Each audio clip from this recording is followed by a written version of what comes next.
Welcome to another episode of the Wholesale Elite Podcast. I am Isham Hipshire. I'm here with my main man, Tanner Santucci.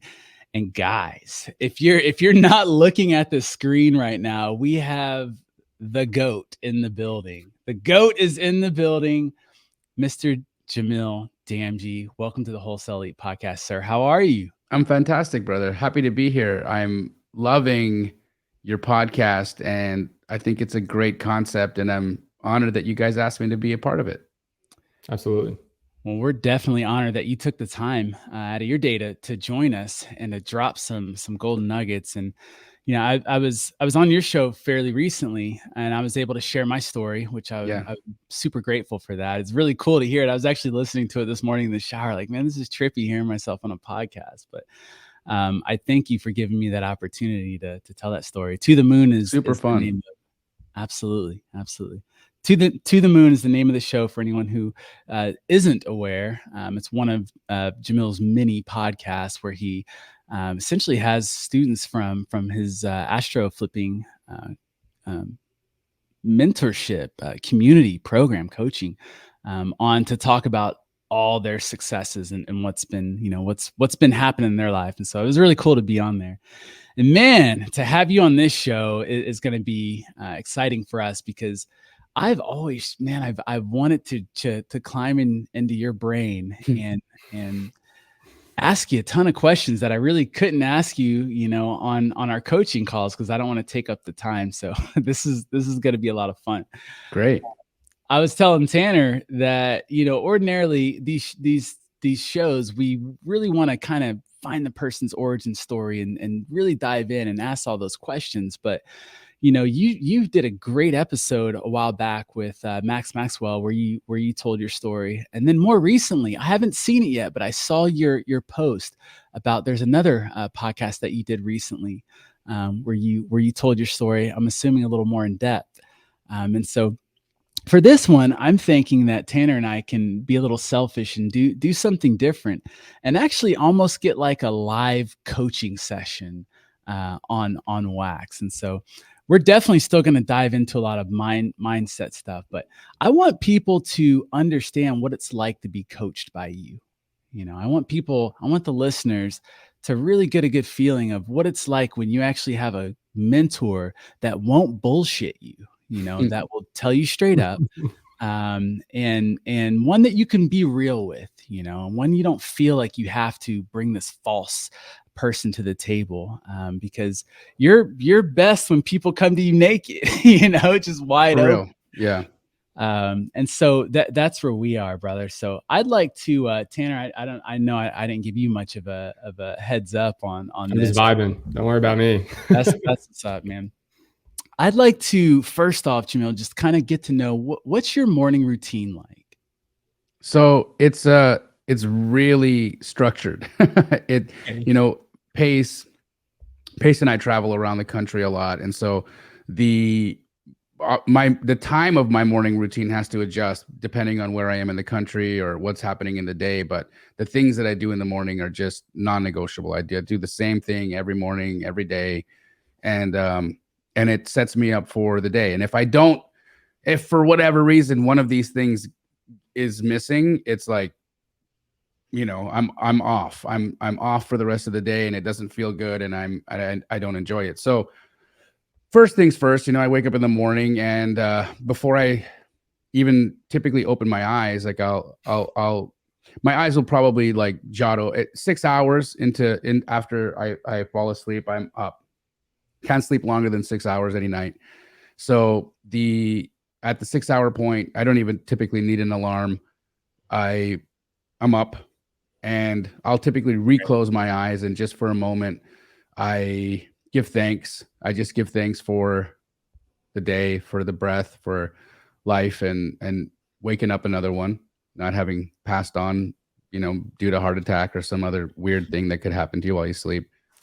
But grateful for the next day.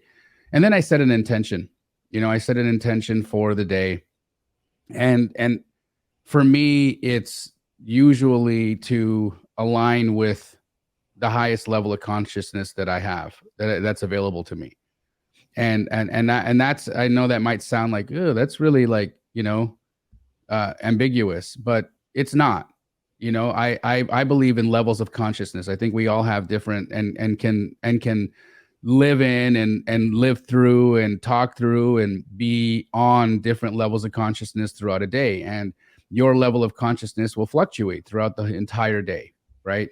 So to give you an example of like what a level of consciousness is, if you're in joy and gratitude, in happiness, and you're just feeling light and you're at a high level of consciousness, something could happen and it's like somebody could step on your toe or somebody could cut you off, but you're just so elated in everything that's happening in your life that it wouldn't even phase you. It couldn't even like adjust you because your level of consciousness is vibrating and escalating at a high level.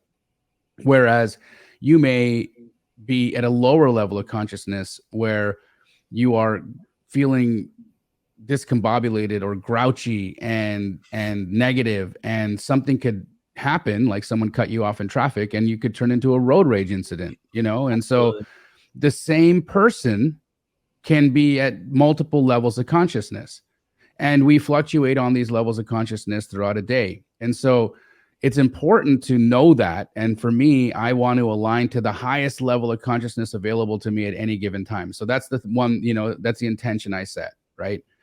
And then I will take some breaths. I'll just follow my breath and just get in my body, feel the tension. I wake up sore every day. I've been in multiple car accidents. And so my body is not the most enjoyable place to be sometimes. And I just put attention on the soreness. I put attention into the joints that aren't feeling, awesome. And I just love on them. I just let that attention sit in there for a moment. And, while I adjust and crack and crickle and all the things that you do. And once that's done, that's when I hop out of bed. Right. And, I do my normal bathroom things, and typically I like to multitask. So when that's happening, I have a vision board in front of my toilet, oddly enough, and I stare at that for a couple of minutes, and I just get right with my goals. I get right with what my purpose and what I've been trying to accomplish for the last few years has been. And that vision board hasn't changed in the last few years. And I see it every single day, sun bleached now, because there's a window in my little commode room. It's sun bleached from just having been there for so long. Once that's done, I head over into the kitchen. I pour myself a cup of coffee and I get a liter of Fiji water. I get all of my vitamins that I take in supplements in the morning, and I drink the liter of water, because that water is incredibly important to just lubricate the rest of the day. And get Fiji's dope water too. Oh, pardon me? Good. Fiji is the best water. Yeah, I believe in high quality water. I think it's important that you don't drink tap water. I think, if you've ever watched any documentaries on the memory that water has, the molecule itself can hold a lot of memory, and the process and the path that the water can take to get from wherever it's coming from to your glass is really important. Has it gone through a lot of chemical processes? Had it gone through a lot of mechanical processes? Has it been touched by a lot? The energy and the emotions of the people that it passed through, it holds it. And so it's important that your water be as close to the source as possible. And, Fiji, although it's expensive, it's delicious. And on top of that, it's bottled at the source, and then it finds its way to a box, and then, a distributor, and then it onto a shelf, and then into my house. And so I like to drink high quality water. A liter of it, really important to get that in your body. And once that's done, once I've finished the liter of water and the supplements, I put my running shoes on and I head over to the elliptical machine and I start my workout. That lasts an hour. And once that is done, now my day starts. So what time do you get up then? Because that sounds like a long time. So what's that time frame? So 3 hours before I have to, my first thing starts. Gotcha. Were you always talking about, conscience and mindset and all that stuff? Were you always that type of person growing up, or is that something you've adapted from over the years?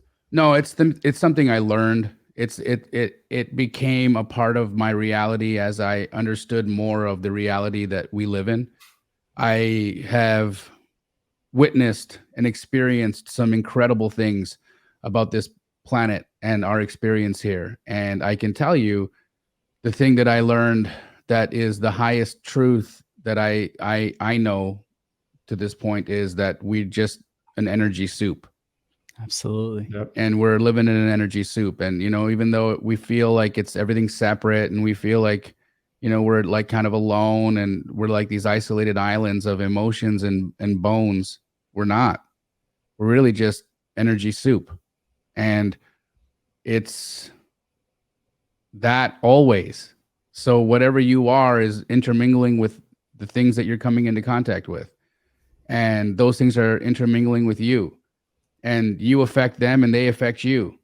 And so it's important that whatever you are or whatever energy you're emitting or whatever frequency or vibration you're emitting be the highest level it can be, so that you affect things in a more profound way. Because the way that frequency and vibration work is when something's vibrating higher and it comes across something that's vibrating lower. So like say the frequency of this vibration is escalated, right? Versus something else. Well, you can actually change the vibration of something that's vibrating lower by just being what you are. And you can lift other things with you as you are moving through the world and doing your thing. And so I think of that. I think and pay attention to that because it has shown me that it's real. Is there a counter to that? Like, could you, if you are vibrating at a high level, but let's say it's not a strong vibration, could you be pulled down I by don't think that someone you can that's- vibrate at a high level and not be strong. Okay. I think that when you escalate to that point, it's strong. It emits. It's not possible for it not to. It can't be weak and it can't be weak and high at the same time. I see. That's phenomenal. Yeah, that's a good point. Just to kind of piggyback on Tanner's question. So I had a conversation with, I want to say his name was Albero. Mm-hmm. Albero. Yeah. Childhood friend of yours. He Yep. told me when we were in Phoenix, and I was like, bro, I'm just dying to know. I was like, what was Jamil like when you guys were younger? And he's like, he's the same way he is now. Like as far as ambition goes. Yeah, it's just that I was focused in a different direction then, right? Because we were all gangsters growing up. We were all little G's, you know, and so I was an ambitious person. My friends will all say to you he was going to be something. He always knew that he was destined for the top, right? And that's a fact. I don't believe that I ever walked around in the world like, oh yeah, I'm going to end up a slouch or I'm going to end up just average. You know, I have a level of self-belief that regardless of what's in front of me, I was going to be the top of whatever that was going to be.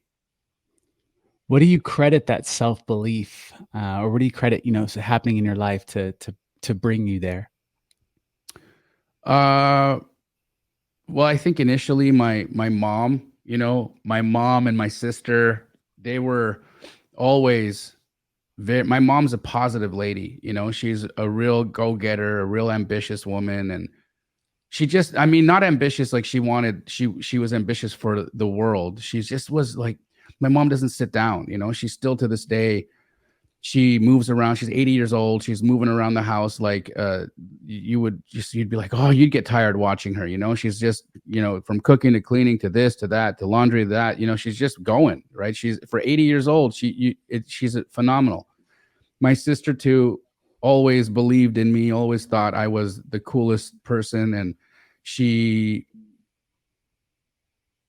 always made me believe that anything I put my mind to, I had the ability to accomplish. And even as a child, like I would put my head on, if I decided I wanted to do something, there was no stopping me. And they would recognize that as a feature of mine growing up. Just like, oh, this he can get obsessed. He can get obsessed and then relentless. And it's absolutely translated into my life today. I get so laser focused that I almost, it's there, and it's to my detriment too, right? Sure. So I could get focused on something and my entire house could be burning down and I wouldn't know. Yeah, I feel that pain for sure. Yeah. But that's also what makes you and why you're so successful, is because not everyone has that focus, right? And obviously you're around, listening to you on other podcasts and the coaching calls and all that. Like you explain, you and Pace always talk about leveling up the people you're surrounded with, right? And do you see those people that maybe you look up to? Because I'm sure there's someone, or maybe not even more successful or anything, just someone you look up to in general. Do you see that you're on their level in terms of focus, or is there something you're always trying to improve to get to where they are, or maybe get, what the person you look up to is at?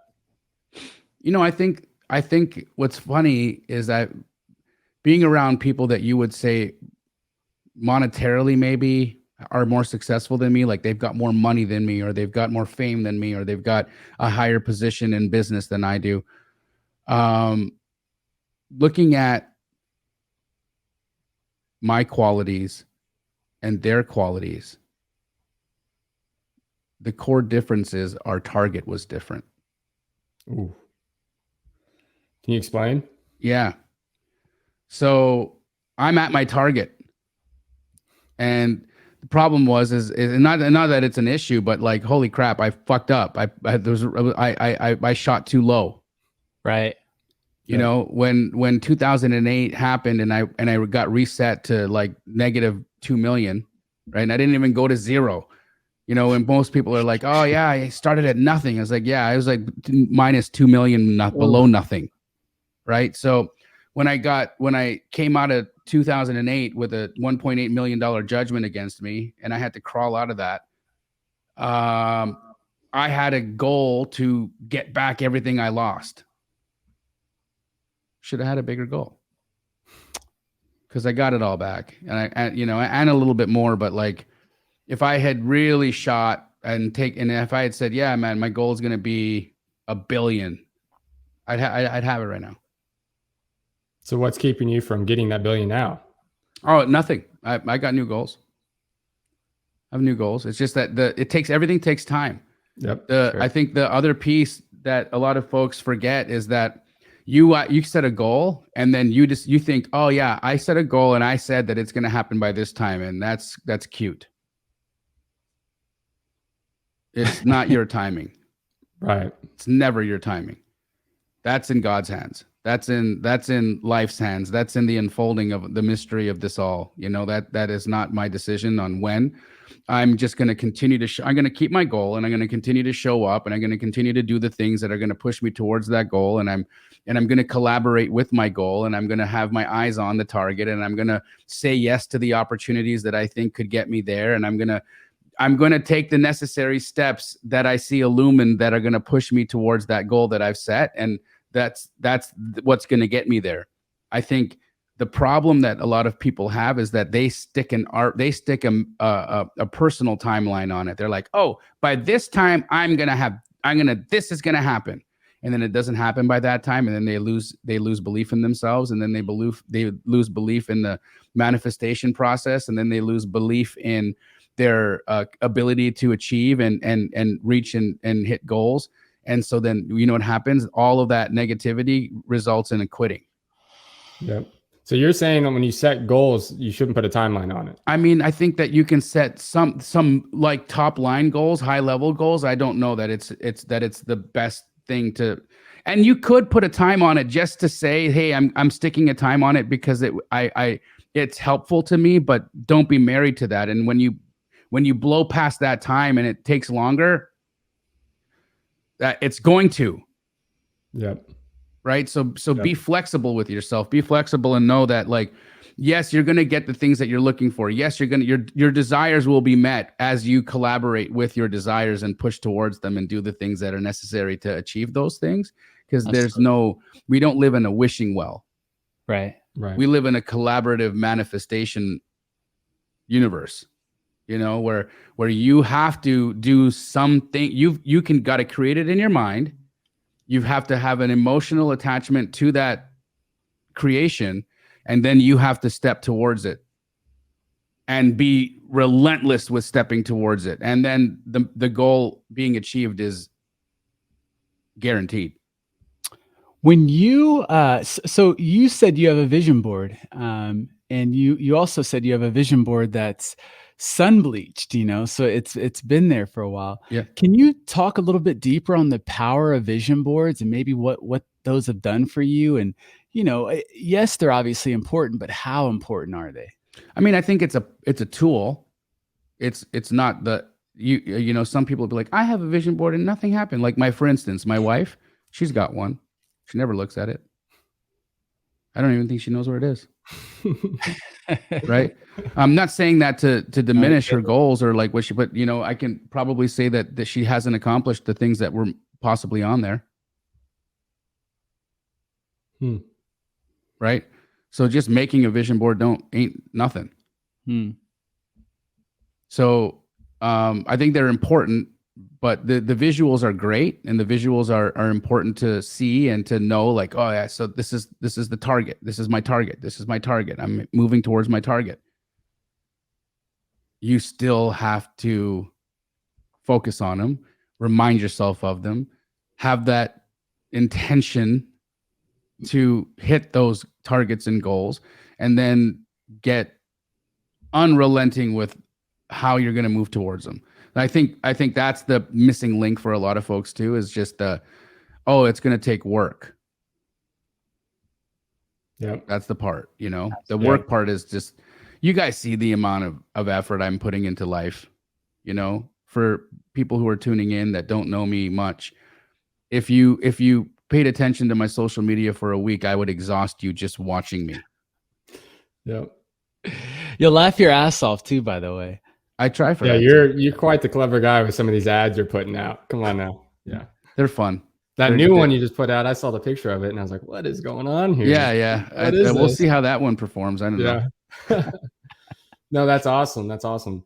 So can you kind of talk a little bit more about like what's your goal now, right? Like you said you still have goals. Can you give us an example of maybe what one of those goals would be? Yeah, so one of my goals right now that I haven't hit is an independence where I'm moving around the world with my wife. And enjoying time with her and exploring the relationship that I want to have with her at a deeper and more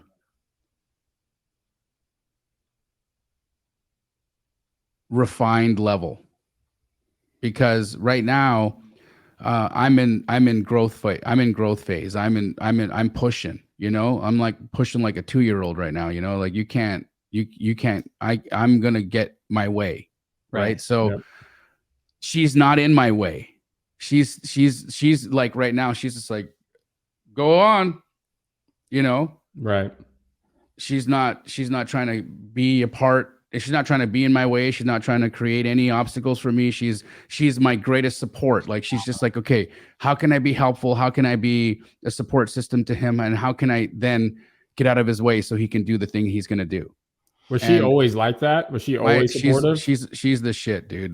My wife is, I love that, the most incredible human being when it comes to just like support. And she's such a calm woman too. Like she's really, my wife's heart beats at like 53 beats a minute. I love that. I mean, that's it. Think of that. That's like 20 beats per minute slower than most people's. Right. Her blood pressure is like 60/80. Nice. Like it's like she's got low blood pressure, a low heart rate. Like my wife is just like calming. She's steady. She's steady and that's so different from me, right? I'm like So it's interesting, but we manage really well together. So what's it like being a super busy person who gives a damn about their family, and doesn't want their kids to, just see them as this provider, but someone who's actually there, someone who's actually present. I've never met your daughter, but I know her name, Charisma, right? I've got two, Taylor and Charisma. Okay. Charisma lives with her mom in Canada. And so, sadly, I don't see her as much as I would like to. I'm not with her day to day. So, her and I FaceTime as often as we can, and we talk a lot. We have a really deep and beautiful relationship. Awesome. But, her and I too don't have a day to day correspondence. It's just, it's not there. So I've had that luxury of that not being something that I'm missing in my day-to-day life because she's not here. Right. I'm not absent from her life because she's not physically in front of me to be absent from. Right. And when she does visit, that's when I'm really focused on her. And so my life does tend, when Charisma comes to town, everybody knows, oh, Jamil's focused on his daughter right now. So like I cancel everything. For sure. I push everything off. I'm like, nope, everything else can F off. I've got her right now. So then I'm like tunnel vision on her, and then she leaves and then I'm like back in life. Yeah. And so that's how it goes. And with Taylor, my soon to be 17-year-old, she's almost 17, right? So it's not like she's just like, spend time with me. Right. she's not in that phase of life right now, right? She's in that like, say, hey, me and my friends are leaving right now and we're going to take the car, like she's 17, she's doing 17-year-old stuff. So I'm lucky. I'm fortunate because I don't have really young kids right now that are jockeying for my attention.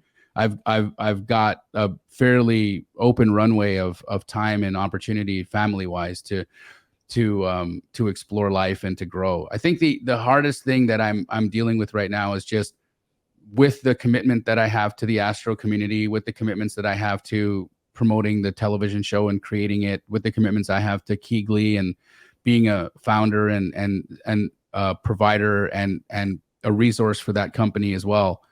The time that I get to spend with my wife is limited. And so that right now is the one piece where I think that I could probably do some better work to make sure that I'm showing up for her a little more, When you mentioned a while back, and you said it in passing, you, as far as I know, you are not a braggadocious type person, but you said it in context. But you had mentioned that you had made your take home was close to $500,000 that month. Yep. And that was, that was mind blowing for me.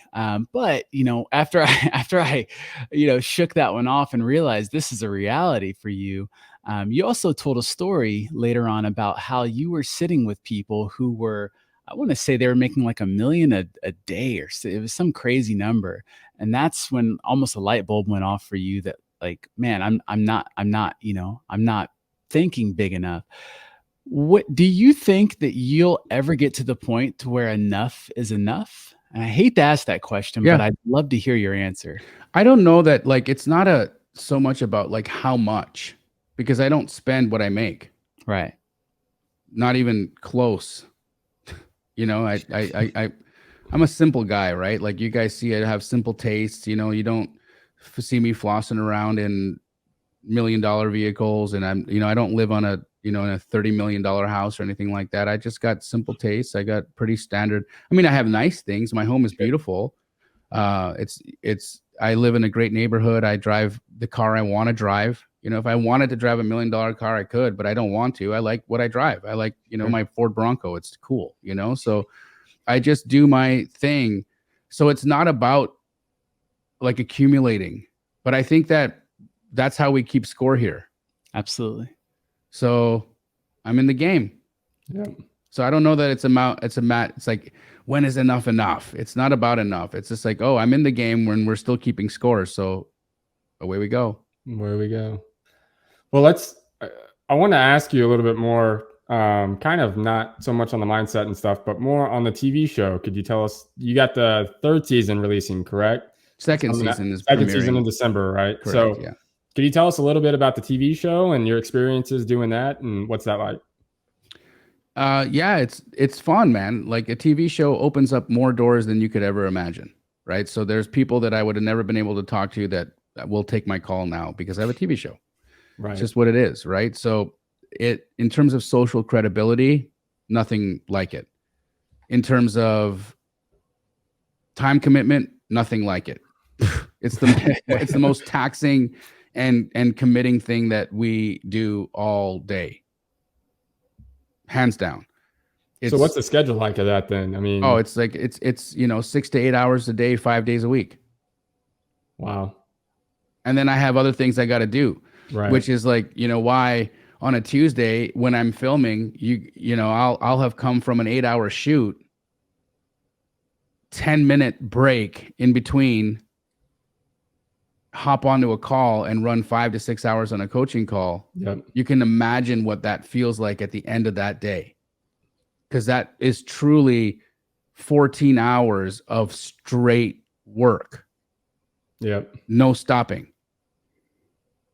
Yeah, that's I'm like 12-hour days now, but like, I mean, you're talking like 4 hours straight on the phone. I'm like, whew, you're building that endurance. So I couldn't even imagine doing like what you're saying, 6 to 8 hours of a TV show. I mean, I can imagine, but not, I'm not at the place there yet. So that's just a testament to you. If it ends up being your life, you'll do it. Exactly. You do what's important to you. That's another thing I've really realized. It's like, the TV show is important to me. I enjoy working with Pace. I enjoy working with my sister. I enjoy working with Laura. I get to see my wife on it every once in a while.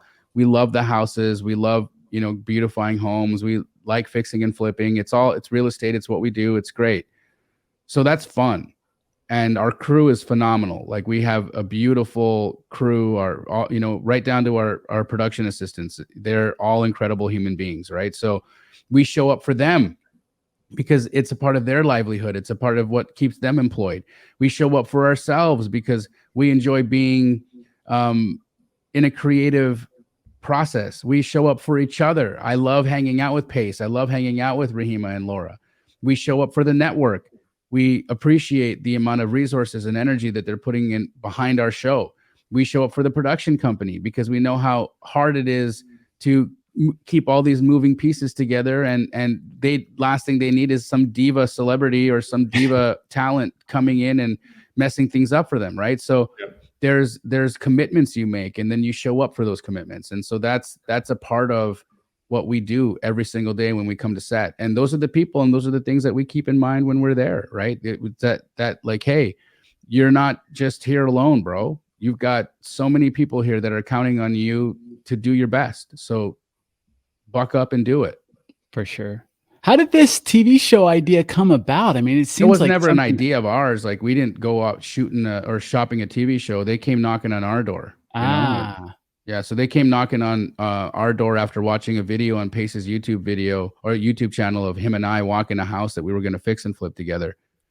And our personalities just caught them. They were like, there was a lot of humor, just what we do, right? Just being goofy and funny and having a laugh with what we were encountering in the house. And the producer saw it and they were like, these two are fun. We got to get them on our network. And so they came chasing us down. And at first we all thought it was fake, right? We were like, oh, there's no way this isn't really a network. It's like, because when you start to get some level of notoriety or you start to gain some following on social media, production companies reach out to you all the time. But for the most part, they're fake.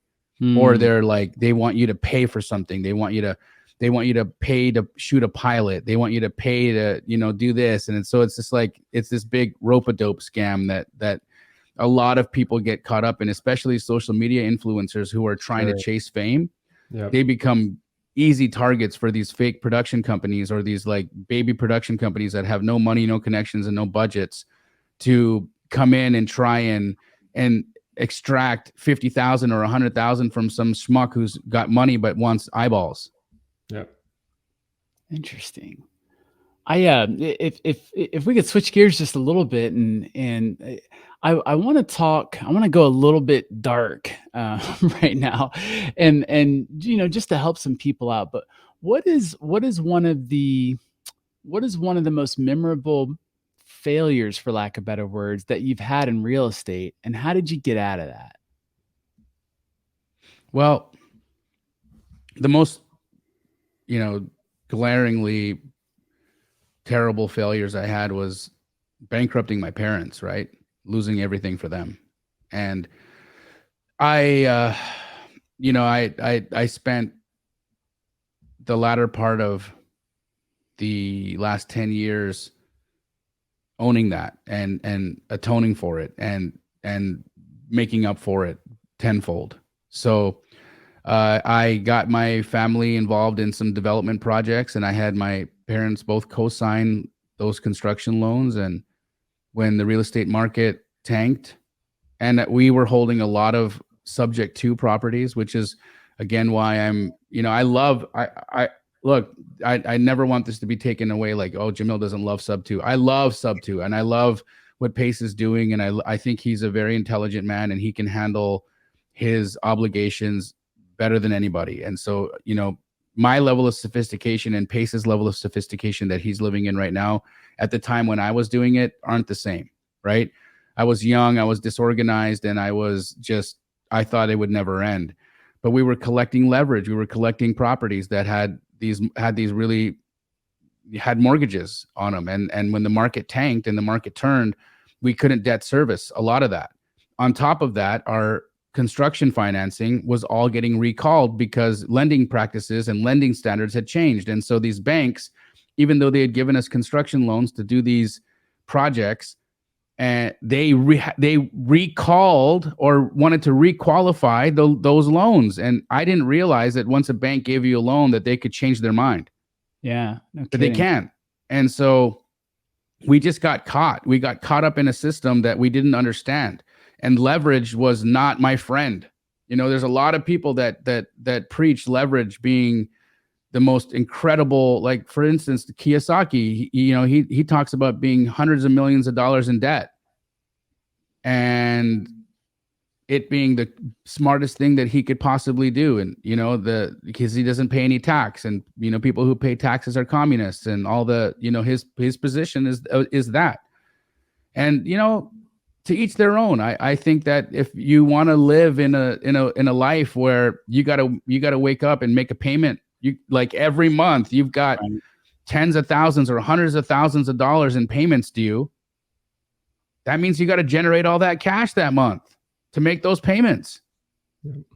And if your tenant situations change or the rental market changes, and now you have a negative debt service situation where you owe more than you're gaining in income every month, that becomes problematic. And there's only a matter of time before that ends badly. Right. So how did I overcome it? I don't fuck with loans. That's a good answer.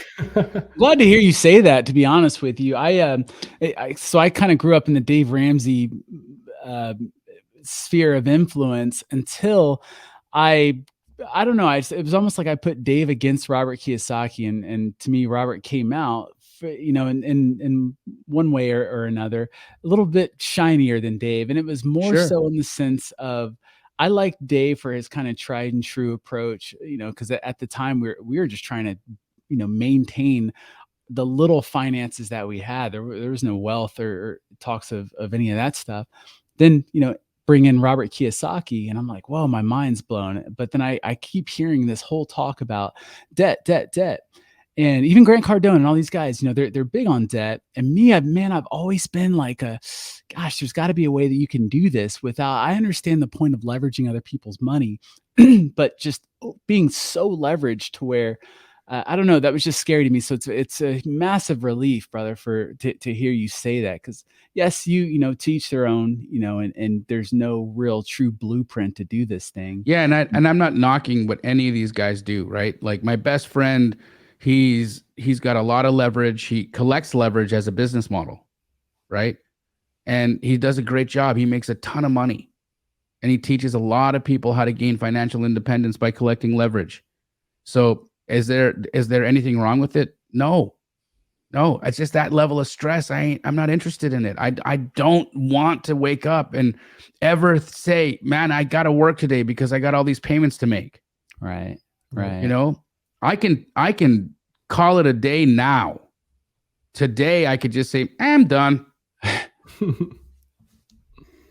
Nobody would be able to say anything to me because I don't owe anything on my house. I don't owe anything on my cars. I am debt free. Beautiful. Debt free. Got lots of cash in the bank.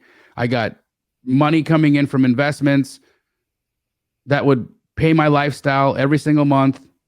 I wouldn't need to do jack squat. I can't wait for the day I'm debt free. College kicked my ass. Right. So, man, well, thank you for that. I'd like to, maybe switch the thing and go a little bit more in the light side. What's what's other than that lesson, what's one of the greatest lessons that you've learned in real estate so far? One of the greatest lessons that I've learned in real estate? Yes, sir. Or just in business? Business. Yeah, let's go with business. I think one of the greatest lessons I've learned in business is that the returns that you might expect that you can get are relational to what you think is possible. That's good. So think big. Yeah, again, bigger targets, bigger returns, and you can get them. So I used to believe, and I was told, and we're all told, that anything better than an 8 to 10% return is criminal or like not true or too good to be true or impossible, right? And you want to know who tells us that? The people who want us never making more than that. Yep. Sure. Meanwhile, the banks, you give them $1, they lend out 10 on your dollar. And they charge interest on it. Yep. Think of that. You think they're making 8%? You think they're making 10%? Way more. Interesting. What's your definition of success?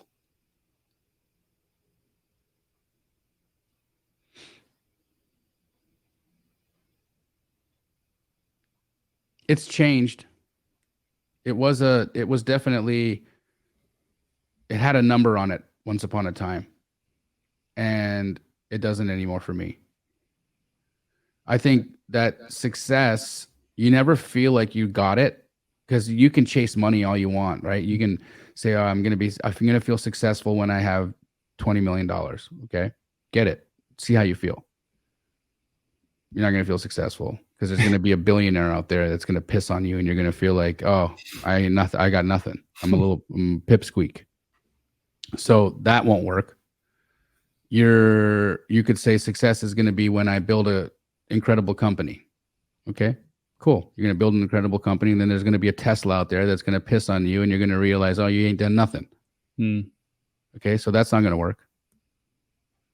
Success could say when I retire, when I don't have to work anymore. I get to just live free and go to the beach every day until that's your life. And that sucks after about 3 weeks.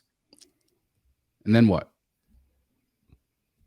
Because after 3 weeks of a holiday, I'm like, okay, get me out of this. I need back in the world, right? Put me back in. So true. So with that said, success to me now is once you find something that gives you purpose.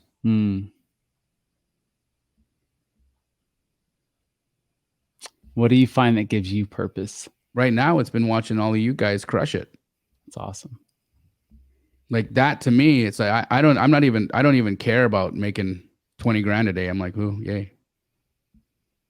But then if I hear you made 20 grand a day, that gets me off. That's like, yeah, cool. Because like I know I did something in your life and it meant more to you than it did me. That's phenomenal. Yeah, that's an incredible answer. I'm just sitting here just locked the fuck in, just listening to like all this mindset, just soaking this stuff in. That was such a good answer. It's real. It's just like, it's true. It's such an interesting phenomenon that happens to you when you get to that spot. You're like, oh wow, that's what that means. Got it. Like the dollar is never going to matter. It's like when you start to do things for other people and in your outward focus, like your success is based off of helping others and pushing other people and doing stuff for other folks. It's like, that is purpose. Like that's something that I can, even now, like I say it all the time, but like I could die now and I'd be super happy because I know that I had an impact on thousands of lives. And, I played the game well. I gave it my best. Phenomenal, brother. Jamil, thank you so much for your time, man. And as we land the plane, so to speak, just a couple kind of questions that we like to ask most guests, just to get a real good perspective, and what's one thing that you would, or what's a word of inspiration for a brand new wholesaler, someone getting started in our world? Like a word of inspiration? Yes, sir. Like a word of caution, word of inspiration. What's one thing you would like all new wholesalers getting into this world right now to know? You're not working as hard as you think you are.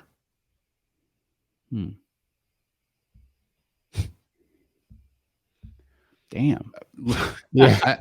Period. You're not. Nobody is. Yep. Even I am not. And I'm working damn hard. And I can still go harder. I can still do more. I can still be better. Just, get over this concept that like, oh my God, it's like the victim. Like, oh, I have a job and I only have a hand. It's like, those things are hilarious to me. Cause like you listen to like Tabitha, right? Tabitha was on our challenge today. And this girl, she's an ER nurse. She got 2 kids. She got a spouse. She's got all these responsibilities. Yet she still finds time to kick out 2 hours of work a day. And she makes $30,000 a month from just 2 hours a day of work. Phenomenal. And so like when I hear somebody come in and be like, every time I pick up the phone and I talk to an agent, they always say, I like, that's when I want to delete that person. Cause I'm like, you are so full of shit. Yep. Because you did something 5 times and you think that you deserve the world for it. That's the piece of it. You're brand new. That's what I want to tell you. Awesome. Do this 10,000 times and then complain. Boom. Brother, what's your current message to the world? Real vague question, but I'd love to know if you could meditate. There you go. That's it. You want to find peace? Meditate. You want to find your purpose? Meditate. You want to find your big idea? Meditate. You want to quit drinking? Meditate.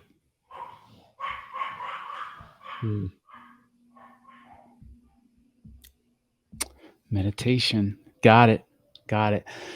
Jamil, sir, again, thank you so much for your time, brother. I mean, this has been an invaluable lesson for us, and everyone who's watching and listening, I'm sure, is going to take some tremendous nuggets. And guys, listen to this podcast over and over and over again. I can promise you, there's no way in hell that you're going to get everything that Jamil said by listening to this thing once. Go and follow him, plug into his brain. This is a person that will lead you correctly, that will lead you in the right direction, especially in the world of wholesaling real estate. And so, Jamil, brother, from the bottom of Tanner and I's heart, we're so grateful for you, and we thank you so much for your time and energy on this show. Absolutely, guys. Take care. Absolutely. Take care, guys. Peace. What up, guys? Thank you for watching or listening to another episode. And look, here's the deal. If you got value out of today's episode, we kindly ask you subscribe and like and get this bad boy going. And look, if you're in Florida, we're in Florida. That's our marketplace, and we want to help your deals get to the finish line. So if you got any deals that need help with dispo, send us an email. We're at deals@unwindinvestments.com. You can also submit it via our property submission form online at unwindinvestments.com/deals. And guys, we want you to be the next guest on our show. So get out there and hustle and grind, and let's get to work. We'll see you in the next episode. Peace.